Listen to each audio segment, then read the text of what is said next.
Rua da Castanheira, número 1234567, Centerville, Estados Unidos. Esse é o endereço de uma família composta por uma mãe e seus 7 filhinhos. Se a gente pode dizer assim, que apesar de diferentes, sempre arrumam um jeito de enfrentar as dificuldades do dia a dia com muita união, inteligência, bom humor e principalmente companheirismo.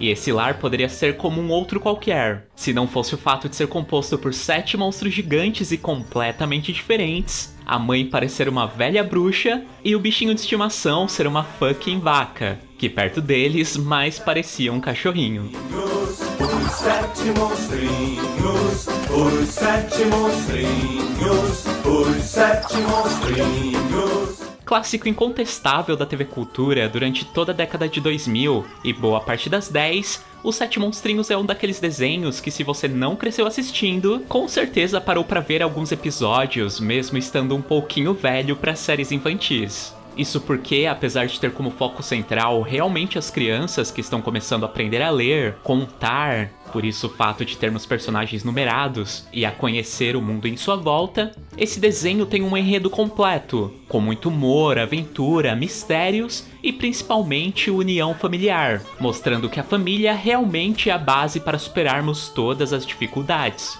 O mais fascinante é que, apesar de termos protagonistas totalmente diferentes e fora do comum, as histórias dos episódios em momento nenhum focavam em suas diferenças. Ou seja, apesar de monstros, os irmãos 1, 2, 3, 4, 5, 6 e 7 eram, além de tudo, crianças comuns, em todos os seus gostos e particularidades, portanto, muito fáceis da gente fazer paralelos com a nossa vida real. Porém, você sabia que nem sempre foi assim? Pois é, a história original dos 7 Monstrinhos é completamente diferente dessa que vimos na TV, e eu já posso adiantar aqui pra vocês que ela é bem menos feliz e muito mais perturbadora. E eu não estou falando daquela teoria que liga esse desenho ao Holocausto não, que apesar de ter sim muito sentido, como a gente vai comentar mais adiante, nunca foi confirmada pelo autor, mas sim a primeira versão dos 7 Monstrinhos, a animação original que deu origem tanto ao livro quanto à série animada para TV.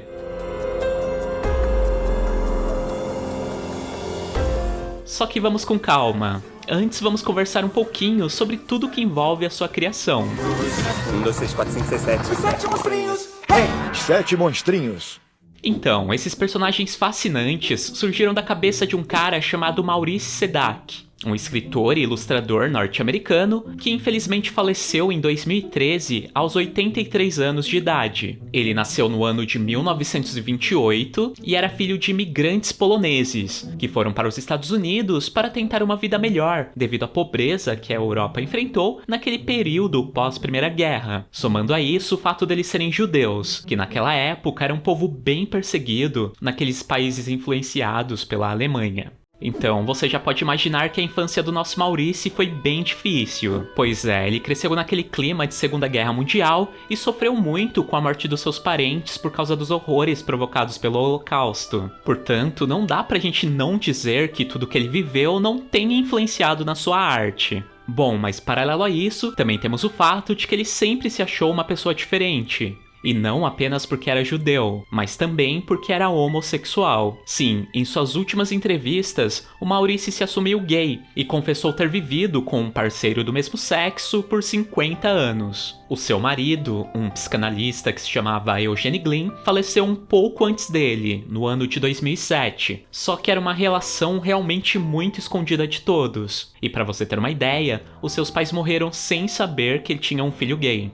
Então, quando eu disse que aquela teoria dos 7 monstrinhos ter referências ao Holocausto não ser totalmente certa, eu estava me referindo a isso, pois apesar de podermos observar a representação dos monstros como seres diferentes dos demais, assim como os judeus eram vistos pelos nazistas na época da Segunda Guerra, também podemos fazer um paralelo com a própria comunidade gay, que também sofreu as consequências do Holocausto e também foi vivida na pele pelo próprio Maurice.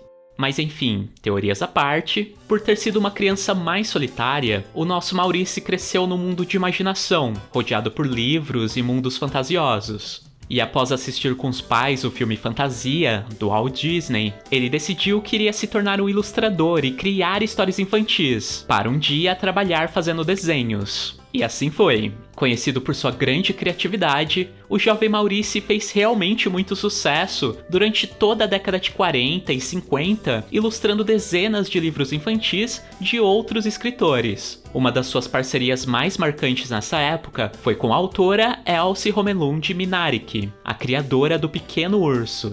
Pois é, o Maurice Sendak foi o artista responsável por criar toda a estética dos personagens de mais um clássico da TV Cultura.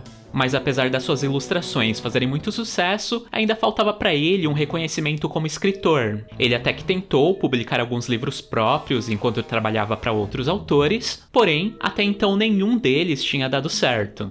Só que tudo isso mudou no ano de 1963, quando ele decidiu inovar e fazer uma obra um pouco mais pessoal. E inspirado nas feições diferentes da sua família judia, que eram mais expressivas que as das demais famílias americanas, e no mundo de imaginação que ele criava para si mesmo para fugir dos problemas quando era uma criança, nasceu o livro Onde Vivem os Monstros, uma obra que se tornou um clássico americano e que determinou o estilo de sucesso que o Maurice continuou a replicar desse momento em diante. E assim, ano após ano, ele foi publicando cada vez mais livros e se consolidando como um grande nome do mercado infantil. E não demorou muito para que suas ilustrações passassem do papel para a TV. Bom, já com um nome reconhecido, o nosso Maurice acabou migrando para a televisão, onde ele foi um dos nomes por trás da concepção do Vila Sésamo, que surgiu lá no ano de 1969, onde ele inclusive criou pequenos curtas animados para serem exibidos dentro do programa, e é aí que vai nascer os 7 Monstrinhos. Bastante inspirado no seu Onde Vivem os Monstros, o curta dos 7 Irmãos surgiu de uma forma completamente diferente da que nós conhecemos na TV Cultura. A animação, que tinha apenas 1 minuto de duração, na verdade era bem bizarra e perturbadora, e dava até mesmo um final meio trágico para os 7 protagonistas. Na história, os monstrinhos eram realmente monstros que viviam próximos a uma espécie de vila medieval, que ao brincar acabavam sem querer causando muitos prejuízos e também assustando os aldeões. Enquanto o narrador contava, o monstro 1 adora voar, o 2 cava buracos, o 3 assusta pessoas pela cidade, o 4 come árvores, o 5 bebe toda a água dos mares, o 6 dorme por cima da casa dos moradores, e o 7 tira sua cabeça do corpo, assustando o povo. Ao final, a população revoltada corria atrás deles com estacas e fogo, e eles acabavam se escondendo numa casa minúscula, a transformando numa casa bizarra, com um rosto monstruoso que não apenas assustava os aldeões do desenho, mas também quem estava assistindo. Bom, eu nem preciso dizer que o público americano reclamou bastante, né? Não é à toa que essa animação acabou sendo proibida, por justamente ter assustado muitas crianças. Porém, o Maurice não se deixou vencer. E alguns anos depois, ele lançou essa história como um livro infantil, e que mais tarde acabou virando uma série animada própria para TV. E daí sim, já no ano 2000, quase 30 anos após o seu lançamento como um curta no Vila Sésamo, a empresa canadense Nelvana, após a bem-sucedida parceria com a autora em Um Pequeno Urso, e sim, o Maurice também trabalhou na produção desse desenho clássico, decidiram lançar juntos mais uma série inspirada nas suas ilustrações, nascendo assim a série animada dos 7 Monstrinhos. A ideia era reaproveitar os 7 personagens da obra original, porém os colocar num contexto totalmente diferente, levando uma vida humana normal nos tempos modernos. Obviamente, algumas modificações foram feitas, sendo a principal o fato do monstro número 6 ter mudado de sexo. Pois é, a bailarina do grupo em seu original era um menino. Os personagens também ganharam uma mãe humana comum e até mesmo um pai, que apesar de nunca ter aparecido, era às vezes citado na série e até mesmo apareceu em algumas fotos que a matriarca tinha na parede. E sim, incrivelmente ele era um humano também.